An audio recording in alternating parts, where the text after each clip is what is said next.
हाँ जी, नमस्कार, शास्त्रीय काल, आदाब। मैं फिजिक्स का छोटा सा अपना सा teacher Adil Khan, catalysers institute. हमारी जो रोलिंग वाली सीरीज है उसी को कंटिन्यू कर रहा हूँ। लास्ट वाले लेक्चर में मैंने एक सवाल देख के छोड़ा था आपको कि एक ये स्पूल था, ठीक है। मतलब यार एक स्पूल समझते हो ना, मतलब एक 2r रेडियस का सिलेंडर मान लो, उसमें से r रेडियस का सिलेंडर हटा दिया है, एक्सिस सेम है, तो यहाँ पे मास एग्जिस्ट कर रहा है, यहाँ पे होलो है, ठीक है। यहाँ अंदर वाले पार्ट पे जो है वो रस्सी लपटी हुई है, यहाँ मैं बोल रहा हूँ स्ट्रिंग रैप्ड है, तो गिरगिड़ी होती है ना, वो गिरगिड़ी टाइप अरेंजमेंट है। आई बात समझ में? ऐसा मान लो, ठीक है, गिरगिड़ी टाइप अरेंजमेंट है। इनर रेडियस 0.1 मीटर है, आउटर रेडियस 0.2 मीटर है। इसका मास 3 kg और moment of inertia 0.6 kg metre square है। आई बात समझ में? इससे एक स्ट्रिंग मासलेस पुली से होती हुई जा रही है और एक 1 kg के पास 1 kg जो मास है उससे ये स्टक है, उससे ये चिपकी हुई है या लगी हुई है। आपको क्या पूछा है? आपको पूछा है find the acceleration of the centre of reel of hanging mass of 1 kg। आपको क्या पूछा है? आपको पूछा है 1 kg मास का 1 kg मास का एक्सेलरेशन आपको पूछा है, बट कंडीशन क्या दी हुई है? The reel is placed on a rough table and the friction is enough to prevent slipping. Friction is enough to prevent the slipping. यानी जो फ्रिक्शन है वो इनफ है जो स्लिपिंग को प्रिवेंट किया हुआ है, यानी ग्राउंड के रेस्पेक्ट में ये जो रील है इसका कोई रिलेटिव मोशन नहीं है। आया समझ में? सबसे पहला काम एफबीडी बनाना। मैंने बोला यहां गया 1 kg, इधर लगा टेंशन, यहां पे इधर लगा टेंशन, ठीक है। आई बात समझ में? आगे देखिए, ये टेंशन इस व्हील को आगे खींचना चाहेगा तो इस व्हील पे जो फ्रिक्शन लगेगा वो लगेगा पीछे की तरफ और लगेगा स्टैटिक फ्रिक्शन, क्योंकि रिलेटिव मोशन नहीं है तो वो लगेगा स्टैटिक फ्रिक्शन। आगे बात समझ में? और यहां पे लग रहा होगा कितना 3G लग रहा होगा, यूज है नहीं, और यहां पे ऐसे नॉर्मल लग रहा होगा, यूज है नहीं। आगे बात समझ में? आगे देखिएगा, ध्यान से समझिएगा। मैंने क्या बोला? क्या दोनों बॉडीज का एक्सेलरेशन सेम होगा? क्या दोनों बॉडीज का एक्सेलरेशन सेम होगा? क्या नहीं होगा, क्योंकि इसका रोलिंग भी होगा और सेंटर ऑफ मास का एक्सेलरेशन भी होगा, उसकी वजह से इसका सेंटर ऑफ मास का एक्सेलरेशन कुछ और होगा और इसका कुछ और होगा। मैंने बोला इसका एक्सेलरेशन नीचे की तरफ कितना है? A2, और इसका एक्सेलरेशन सेंटर ऑफ मास का आगे की तरफ कितना है? A1। कितना है? A1।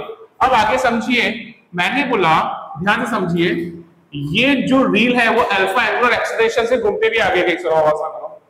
अल्फा एंगुलर एक्सेलरेशन से घूमते हुए आगे जा रही है। बहुत इजी सा क्वेश्चन है, ट्रांसलेशन की इक्वेशन बना लेनी है, टॉर्क की रोटेशन की इक्वेशन बना लेनी है और इजीली सॉल्व कर देना है। आगे क्या बात समझ में? ध्यान दीजिएगा, क्या सीन है? पहले स्ट्रिंग इस वाले इनर सिलेंडर के इस वाले पार्ट से जुड़ी हुई है, तो इस वाले पार्ट का जो एक्सेलरेशन होगा, सुनिएगा, वही स्ट्रिंग का आगे की तरफ एक्सेलरेशन होगा, वही स्ट्रिंग का नीचे की तरफ एक्सेलरेशन मैग्नीट्यूड में होगा, तो वही 1 kg मास का एक्सेलरेशन होगा। तो समझिएगा ध्यान से, ये जो रील है वो कैसे घूम रही है? ऐसे घूम रही है, ठीक है। रील जो घूम रही है वो ऐसे घूम रही है, तो यानी ये जो लोअर पॉइंट है इसका समझिए, अल्फा की वजह से लोअर पॉइंट का लीनियर एक्सेलरेशन कैसे होगा? पीछे की तरफ, और वो कितना होगा? क्या 2r अल्फा होगा क्या? अरे हाँ या ना बताओ यार। अरे रील कैसे घूम रही है? ऐसे घूम रही है, तो जो लोएस्ट पॉइंट है उसका एक्सेलरेशन रोटेशन की वजह से लीनियर वाला जो होगा वो किधर होगा? पीछे की तरफ 2r अल्फा, और सेंटर ऑफ मास का एक्सेलरेशन किधर है? आगे की तरफ, तो इधर की तरफ होगा A1। तो नीचे वाले पॉइंट का जो एक्सेलरेशन हो गया वो हो गया A1 माइनस 2r अल्फा, और क्या होगा? प्योर रोलिंग है तो कितना होने वाला है? 0। तो यहां से जो A1 हो जाएगा वो कितना हो जाएगा? 2r alpha. A1 कितना हो जाएगा? 2r alpha. आया समझ में? आगे समझते हैं।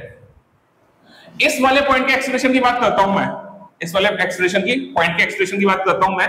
ध्यान से समझिएगा, इस पॉइंट की अगर मैं बात करूं तो एक्सिस ऑफ रोटेशन से कितनी डिस्टेंस पर है? r डिस्टेंस पर। रील आगे अल्फा एंगुलर एक्सेलरेशन से घूम रही है, तो इस पॉइंट का लीनियर एक्सेलरेशन किधर की तरफ होगा? पीछे की तरफ। कितना होगा?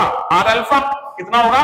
पीछे की तरफ r अल्फा, और लीनियर की वजह से आगे की तरफ कितना होगा? A1। तो जो इस वाली इनर सिलेंडर है, इस पॉइंट का जो लीनियर एक्सेलरेशन हो जाएगा वो हो जाएगा a1 minus R alpha. Radius कितना है? R alpha. तो जो इस पॉइंट का एक्सेलरेशन होगा वही स्ट्रिंग का एक्सेलरेशन होगा, वही स्ट्रिंग का एक्सेलरेशन होगा, वही मास का एक्सेलरेशन होगा। मास इस 1 kg मास का एक्सेलरेशन कितना है? a2। तो ये किसके बराबर हो जाएगा? a2 के बराबर। किसके बराबर हो जाएगा? a2 के बराबर। a1 का वैल्यू उठा के मैं इधर डाल देता हूं, a1 का वैल्यू या आर अल्फा का वैल्यू उठा के मैं यहां डाल देता हूं। तो यहां से हो गया a1 माइनस आर अल्फा कितना हो जाएगा? a1/2। आर अल्फा देख लीजिए, आर अल्फा हो जाएगा a1/2 is equal to a2। आया समझ में? तो यहां से a1 माइनस a1/2 तो कितना हो जाएगा? a1/2। a1/2 is equal to a2, यानी यहां से जो a1 आ जाएगा वो आ जाएगा ट्वाइस a2। आगे बात समझ में? a1 जो आ जाएगा वो आ जाएगा ट्वाइस a2। तो ये बेसिकली मैंने एक्सेलरेशन में रिलेशन निकाल लिए। अब हम आगे बात करते हैं। आगे देखिएगा, ध्यान से समझिएगा। देखिए, इसके लिए एनएलएम का इक्वेशन लिखें। इसके लिए एनएलएम का इक्वेशन लिखिए तो नीचे कितना लग रहा है? 1 kg मास से तो नीचे लगेगा 1g।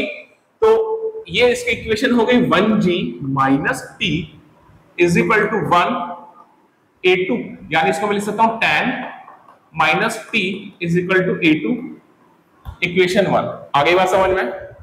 आगे बात समझ में? बहुत ही अच्छी बात, ध्यान से समझिएगा।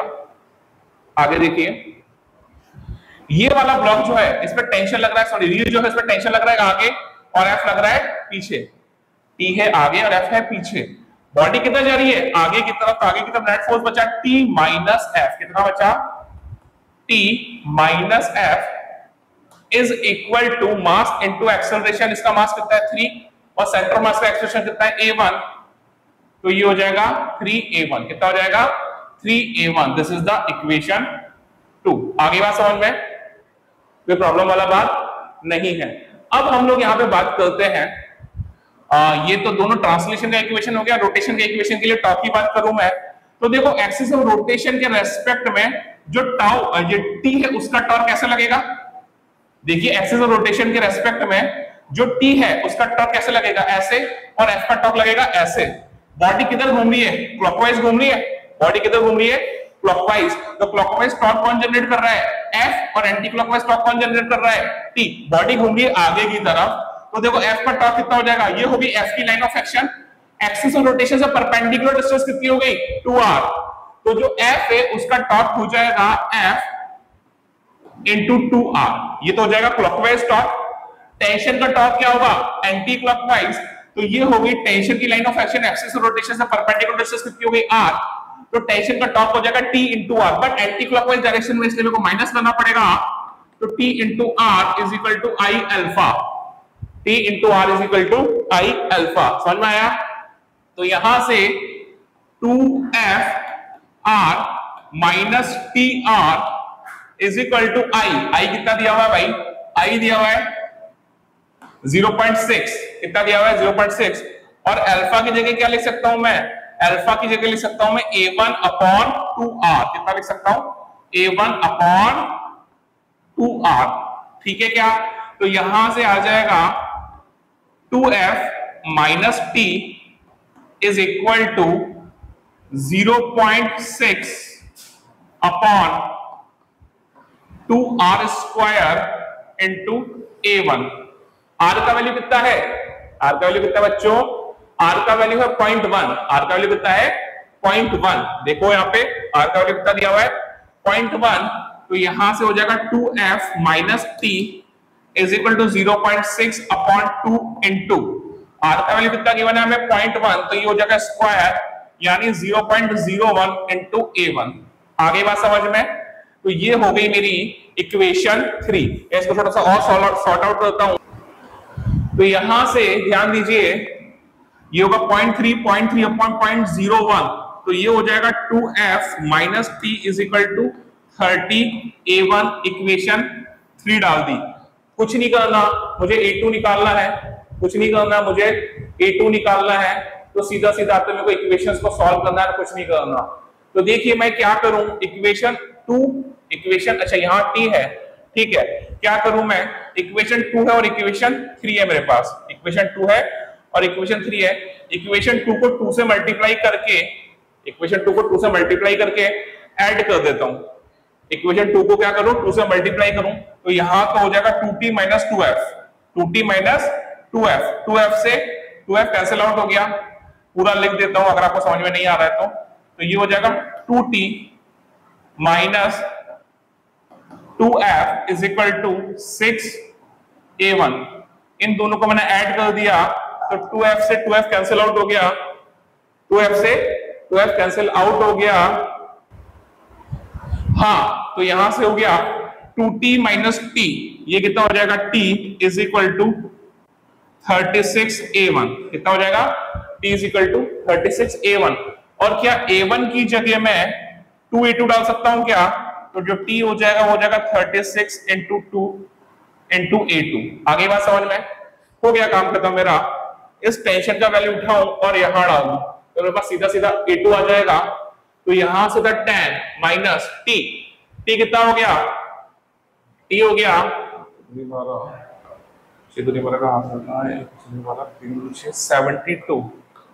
72 a2 is equal to 1 a2।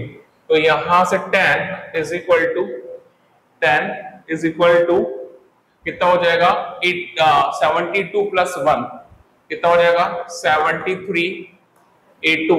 तो यहां से जो a2 आ जाएगा वो आ जाएगा 10 अपॉन 73। a2 कितना आ जाएगा 10 अपॉन 73।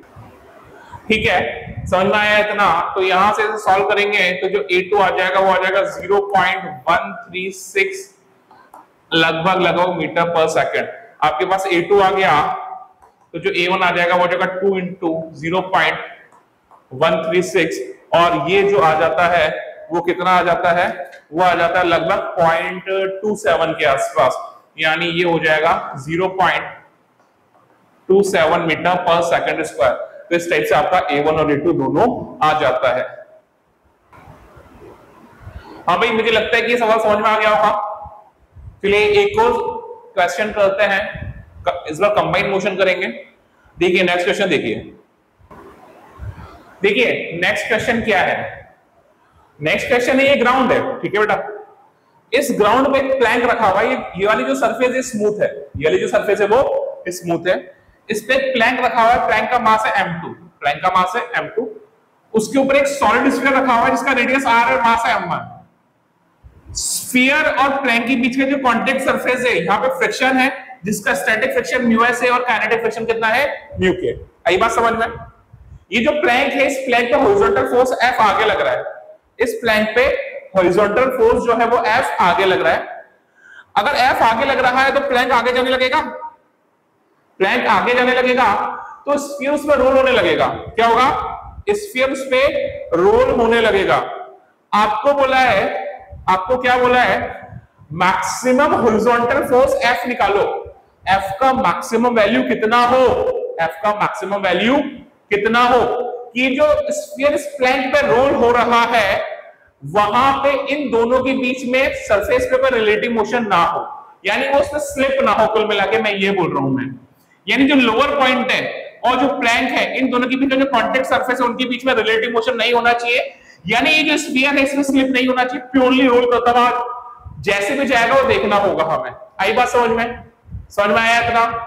ये एक अच्छा सवाल है, इसको समझते हैं। सबसे पहले एफबीडी बनाते हैं, सबसे पहले एफबीडी बनाते हैं। देखिए एफ लग रहा है ऐसे, इस पे m1g लगेगा ऐसे, नॉर्मल लगेगा n1 ऐसे, ठीक है। एक बात बताइए, अगर नीचे वाली सरफेस ऐसे आगे जाना चाहिए, नीचे वाली सरफेस ऐसे आगे जाना चाहिए तो ऊपर वाली सरफेस से फ्रिक्शन कितना लगाएगी, आगे की तरफ लगाएगी, और नीचे वाली सरफेस से फ्रिक्शन कितना लगेगा, पीछे की तरफ। ये समझ में आया। जब तक इन कांटेक्ट पॉइंट्स के बीच में रिलेटिव मोशन नहीं है तब तक जो फ्रिक्शन यूज आएगा वो कौन सा आएगा, स्टैटिक फ्रिक्शन। कौन सा आएगा, स्टैटिक फ्रिक्शन। आगे बात समझ में, वापस से समझिए, नीचे वाला प्लैंक आगे जा रहा है, ऊपर वाला जो स्फीयर है सपोज वहीं पर रेस्ट में रहता तो ऊपर वाले स्फीयर में रगड़ किधर लगाएगा, आगे की तरफ। तो जो स्फीयर है उस पे, उसके लोएस्ट पॉइंट पे जो फ्रिक्शन लगेगा वो क्या लगेगा, Fs लगेगा। कितना लगेगा, Fs। इस पे आगे लगा तो इस सरफेस पे एफ कितना लगेगा, इक्वल एंड अपोजिट पीछे की तरफ, कितना लगेगा, इक्वल एंड अपोजिट पीछे की तरफ। आई बात समझ में। अब देखिए अगर मैं एफ का वैल्यू बढ़ाता जा रहा हूं तो रिलेटिव मोशन की टेंडेंसी इंक्रीज होती जा रही है। इस स्फीयर और इसके बीच में स्लिपिंग ना हो तो एफएस भी अपनी वैल्यू को बढ़ाता जाएगा। तो मैं एफ कब तक बढ़ा सकता हूं, जब तक एफएस का वैल्यू कितना, म्यूएस इंटू एन1 के बराबर ना हो जाए। कितना ना हो जाए, म्यूएस इंटू एन1 के बराबर। अगर इससे ज्यादा मैंने एफ बढ़ा दिया तो एफएस तो म्यूएस इंटू एन1 से ज्यादा बढ़ नहीं पाएगा, तब यहां पे काइनेटिक रिलेशन काम में होने स्टार्ट हो जाएगा, काम में आना, और उस टाइम इसके उसके बीच में रिलेटिव मोशन स्टार्ट हो जाएगा, तब दिक्कत होगी। हमें तो ये पूछा है एफ की मैक्सिमम वैल्यू कितनी हो, एफ की मैक्सिमम वैल्यू कितनी हो, मैक्सिमम कि इन दोनों सरफेस के बीच में स्लिपिंग ना हो। आया समझ में। तो एफ इतना बढ़ा दिया मैंने कि एफएस का वैल्यू मैक्सिमम कितना हो सकता है, यूएस इनटू एन1। तो इस एफएस मैक्स के करस्पॉन्डिंग जो एफ आएगा मुझे कुल मिला के वो निकालना है। आई बात समझ में। आगे देखिए काम करते हैं स्टार्ट। मैंने बोला नीचे वाला प्लैंक आगे गया, इसका मास कितना लिया मैंने, A2 M2। तो नीचे वाला प्लैंक आगे गया A2 से, और ऊपर वाले स्फीयर का सेंटर ऑफ मास का लीनियर एक्सेलरेशन कितना है, A1। आगे बात समझ में। अब एक बात बताइए, ऊपर वाला जो प्लैंक, ऊपर वाला जो स्फीयर है उस पे एफएस नीचे इस पॉइंट पे लग रहा है, मैंने दिखाया वहां पर है, बेसिकली वो यहां पे लग रहा है, ठीक है। तो अगर सेंटर ऑफ मास के रेस्पेक्ट में एफएस लग रहा है ऐसे, तो ये इसको ऐसे भी तो घुमाएगा। कैसे घुमाएगा, एंटी क्लॉकवाइज। तो मैंने बोला ये अल्फा एंगुलर एक्सेलरेशन से घूमने लगा। मैंने क्या बोला, अल्फा एंगुलर एक्सेलरेशन से घूमने लगा। आगे बात समझ में। अब समझते हैं, सबसे पहले हम लोग क्या करें, एक्सेलरेशन के रिलेशंस निकाल ले। तो देखिएगा प्लैंक का ये जो कांटेक्ट पॉइंट है उसका एक्सेलरेशन तो A2 होगा, पक्की बात है। और जो स्फीयर का लोएस्ट पॉइंट है यानी कांटेक्ट पॉइंट है, अल्फा एंगुलर एक्सेलरेशन की वजह से उसका लोएस्ट पॉइंट का लीनियर एक्सेलरेशन तो कितना होगा, आर अल्फा। किसकी बात कर रहा हूं मैं, ये मैं बात कर रहा हूं लोएस्ट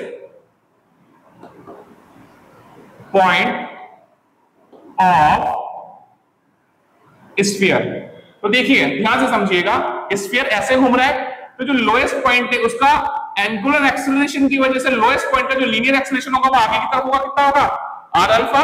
और इसका सेंटर ऑफ मास A1 से आगे जा रहा है, सेंटर ऑफ मास A1 से आगे जा रहा है, तो उसकी वजह से भी इसका एक्सेलरेशन कितना होगा, A1। तो यहाँ पे दोनों ऐड हो जाएंगे, तो स्फीयर के लोएस्ट पॉइंट का एक्सेलरेशन कितना हो जाएगा, A1 plus R alpha. Direction important है, स्फीयर ऐसे घूम रहा है इस बार, तो जो लोएस्ट पॉइंट है उसका एक्सेलरेशन आर अल्फा आगे की तरफ होगा, और सेंटर ऑफ मास भी A1 से आगे जा रहा है, तो उसकी वजह से भी लीनियर एक्सेलरेशन जो होगा A1 आगे होगा। तो लोएस्ट पॉइंट का लीनियर एक्सेलरेशन जो हो जाएगा वो हो जाएगा A1 प्लस आर अल्फा। और एक बात बताओ, नीचे सुनिएगा, नीचे जो प्लैंक है उस प्लैंक का लीनियर एक्सेलरेशन कितना है बेटा, अरे A2 है ना। अब अगर यहां पे रिलेटिव मोशन नहीं है यानी स्लिपिंग नहीं है, तो स्फीयर के लोएस्ट पॉइंट का एक्सेलरेशन यानी जो प्लैंक के साथ कांटेक्ट में है और प्लैंक का एक्सेलरेशन इक्वल होना चाहिए, तभी क्या होगा, स्लिपिंग नहीं होगी। तो मैं यहां से बोल सकता हूं A2 is equal to A1 plus R alpha. A2 is equal to A1 plus R alpha. आगे क्या बात समझ में, आगे बात समझ में। चलिए अब एक बात देखिए, इस स्फीयर का वर्टिकल मोशन तो है नहीं, वर्टिकल मोशन नहीं है, तो क्या N1 जो होगा वो M1G के बराबर हो जाएगा। अरे देखो ना, N1 ऊपर लग रहा है, M1G नीचे लग रहा है, तो N1 क्या M1G के बराबर हो जाएगा। तो जो N1 हो गया वो तो M1G के इक्वल हो गया, ठीक है। अब मैं प्लैंक का नेडलम का यानी ट्रांसलेशन का इक्वेशन बनाता हूं, स्फीयर का ट्रांसलेशन का इक्वेशन बनाता हूं, स्फीयर का रोटेशन का इक्वेशन बनाता हूं, सॉल्व कर लेता हूं। आगे बात समझ में। तो सबसे पहले हम लोग प्लैंक के लिए बात करें। प्लैंक पे F लग रहा है आगे और Fs मैक्स, यहाँ पे ये Fs मैक्स हो चुका है ना, ये यहाँ पे ये Fs मैक्स हो चुका है, Fs मैक्स लग रहा है पीछे, प्लैंक जा रहा है A2 से आगे।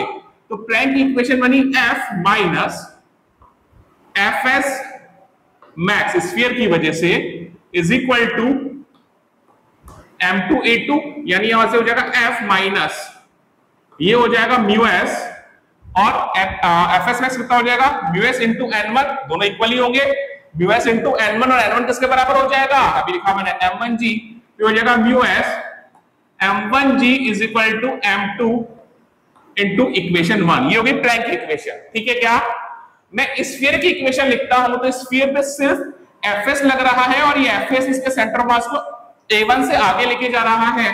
तो अगर मैं स्फीयर की इक्वेशन लिखूंगा तो इसकी इक्वेशन बनी म्यू एस m1g, आगे की तरफ फोर्स कितना है mu S into n1, n1 का वैल्यू है m1g, तो आगे की तरफ फोर्स लगा mu S into m1g is equal to m1 into a1, m1 से m1 कट गया तो यहां से जो a1 हो जाएगा वो हो जाएगा म्यू एस इंटू जी इक्वेशन 2। आगे बात समझ में, कोई प्रॉब्लम वाला बात नहीं है। अरे भाई स्फीयर रोल भी तो कर रहा है तो टॉर्क की इक्वेशन भी लिख लेता हूं। तो जो स्फीयर पे जो एफएस मैक्स लग रहा है वो इस पर्टिकुलर पॉइंट पे लग रहा है, ये एक्सिस ऑफ रोटेशन हो गया, परपेंडिकुलर डिस्टेंस कितनी हो गई r, तो इसका जो टॉर्क हो जाएगा वो कितना हो जाएगा mu S m1g into r, आया ना, आई बात समझ में। इसका टॉर्क हो जाएगा लोएस्ट पॉइंट पर स्पेस, स्फीयर पे फ्रिक्शन लग रहा है, म्यू एस m1g वो लग रहा है आगे की तरफ, ये एक्सिस ऑफ रोटेशन, फोर्स की लाइन ऑफ एक्शन पर एक्सिस ऑफ रोटेशन से परपेंडिकुलर डिस्टेंस कितनी होगी r, तो इसके म्यू एस n1 का टॉर्क कितना हो जाएगा mu S n1 into r या mu S m1g into r is equal to क्या आई अल्फा लिखूं, आई कितना होता है सॉलिड स्फीयर का, ये हो जाएगा mu S m1g into r, solid sphere centre of mass के बाद घूम रहा है तो ये हो जाएगा 2/5 m1 r स्क्वायर और ये हो जाएगा अल्फा, कितना हो जाएगा अल्फा। आगे बात समझ में, तो यहां से m1 से m1 कैंसिल आउट हो गया, तो यहां से जो अल्फा का इक्वेशन हो गया एक r से एक r कैंसिल हो गया, वो हो गया 5 म्यू एस, कितना हो गया बेटा अल्फा यहां से हो गया 5 म्यू एस जी अपॉन 2r, ये मैंने अल्फा निकाल के रख लिया, ये मैंने अल्फा निकाल के रख लिया। अगर मेरे पास अल्फा आ चुका है, मेरे पास अल्फा आ चुका है तो यहां से मैं क्या निकाल लूं, a1 का वैल्यू उठा के यहां से यहां लिख दूं और अल्फा का वैल्यू उठा के यहां से यहां लिख दूं, तो मेरे पास a2 आ जाएगा। तो मैं ये इस वाली इक्वेशन को डील कर रहा हूं आगे, इस वाली इक्वेशन को मैंने बोल दिया इक्वेशन 3। तो इक्वेशन 3 कितनी थी, इक्वेशन 3 थी a2 is equal to a1 plus R alpha. a2 क्यों निकाल रहा हूं मैं, क्योंकि a2 का वैल्यू सीधा सीधा मैं यहां रख दूंगा तो मेरे पास f आ जाएगा, और वही तो मेरे को पूछा है मैक्सिमम वैल्यू ऑफ f। तो यहां से a2 कितना है a1 plus R alpha, a1 का वैल्यू कितना है म्यू एस जी, तो यानी a2 जो आ जाएगा वो आ जाएगा mu S into G, R as it is, alpha कितना हो जाएगा 5 mu S into G upon 2r, r से r कैंसिल आउट हो गया, तो यहां से जो a2 आ गया mu S G plus 5/2 mu S G, यानी ये हो जाएगा 7/2 म्यू एस जी। सीधा सीधा मेरे पास a2 आ गया, सीधा सीधा मेरे पास a2 आ गया।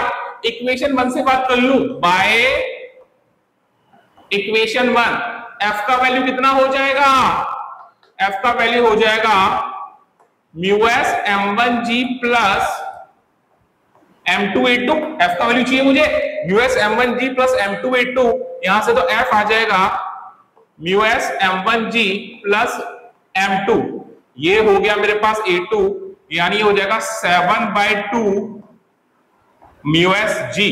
क्या किया मैंने, यहां से कुछ नहीं किया, म्यू एस जी को मैंने कॉमन ले लिया, यहां बचा m1 प्लस 7 m2/2, कितना हो गया m1 प्लस 7/2 m2, नॉर्मल सी चीज।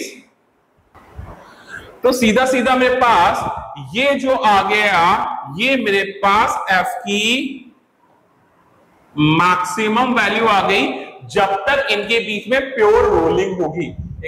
ठीक है, अच्छा सवाल था, आई होप कि आपको समझ में आया होगा। काफी आज के लिए मिलते हैं नेक्स्ट लेक्चर में कुछ और अच्छे क्वेश्चन के साथ। Adil Khan, catalysers institute. Please channel को लाइक कीजिए, सब्सक्राइब कीजिए, शेयर कीजिए। जय हिंद, जय भारत। मिलेंगे आपको अगली बार।